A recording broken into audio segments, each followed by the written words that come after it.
Pernahkah kamu bertanya, siapa sebenarnya dirimu? Untuk apa kamu hadir di dunia ini? Setiap perjalanan besar selalu dimulai dari sebuah kesadaran. Kesadaran akan diri sendiri dan kesadaran akan semesta yang luas tak terbatas. Manusia yang sadar adalah mereka yang mulai menangkap isyarat dari langit, petunjuk dari Sang Pencipta tentang makna hidup yang sesungguhnya. Tapi pertanyaannya, bagaimana kita bisa belajar tentang kesadaran itu? Mari kita mulai dari sebuah pohon.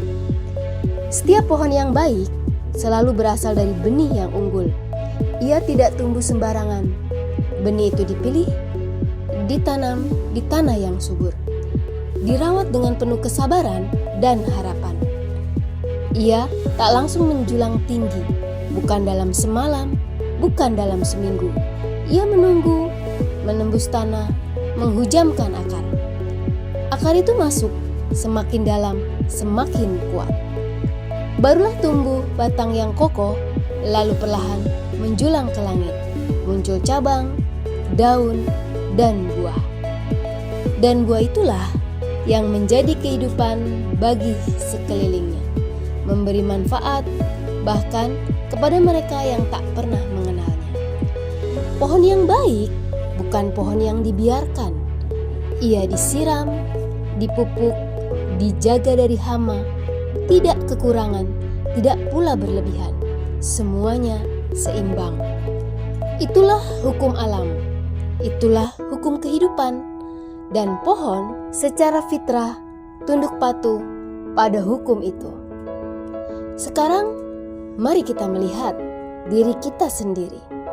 Manusia, kita pun berasal dari satu sel terbaik, dari satu pertemuan yang bukan sebuah kebetulan.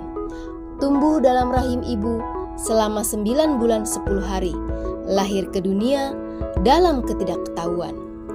Tapi perlahan kita belajar membedakan mana yang benar, mana yang salah, mana yang baik, mana yang menyesatkan. Dan sama seperti pohon, kita juga butuh makanan, tapi bukan hanya makanan untuk tubuh, melainkan juga asupan untuk jiwa dan pikiran. Pertanyaannya sekarang, apa yang kita konsumsi setiap hari? Apakah informasi dan ilmu yang masuk telah membentuk pola pikir yang sehat dan benar? Karena apa yang masuk ke pikiran akan menjadi kata, dan dari kata lahirlah perbuatan. Jika pohon berakar kuat, batangnya akan kokoh dan buahnya pun bermanfaat. Tapi jika akarnya busuk, maka buahnya akan rusak, bahkan membahayakan. Begitu pula manusia. Pola pikir memang tak terlihat, tapi bisa dirasa. Dari cara berbicara, dari bahasa tubuh, dan yang paling nyata, dari buah perbuatannya.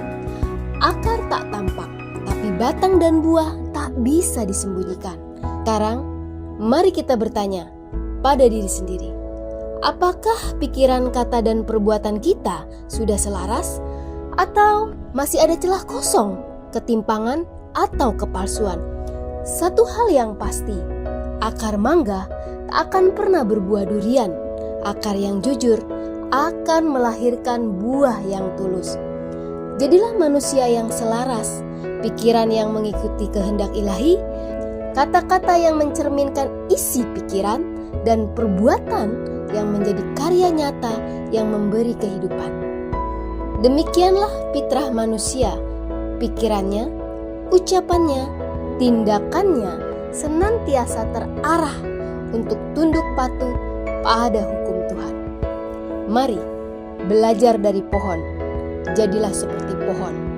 Akar menghujam dalam ke bumi, batang menjulang tinggi ke langit, dan buahnya hadir di setiap musim, memberi manfaat, keteduhan, dan harapan, bahkan ketika tak diminta. Akhirnya, jadilah manusia yang kehadirannya menyenangkan para penanamnya, dan keberadaannya menjadi rahmat bagi semesta. Tanpa pamrih, tanpa harus dikenal, seperti pohon yang terus berbuah.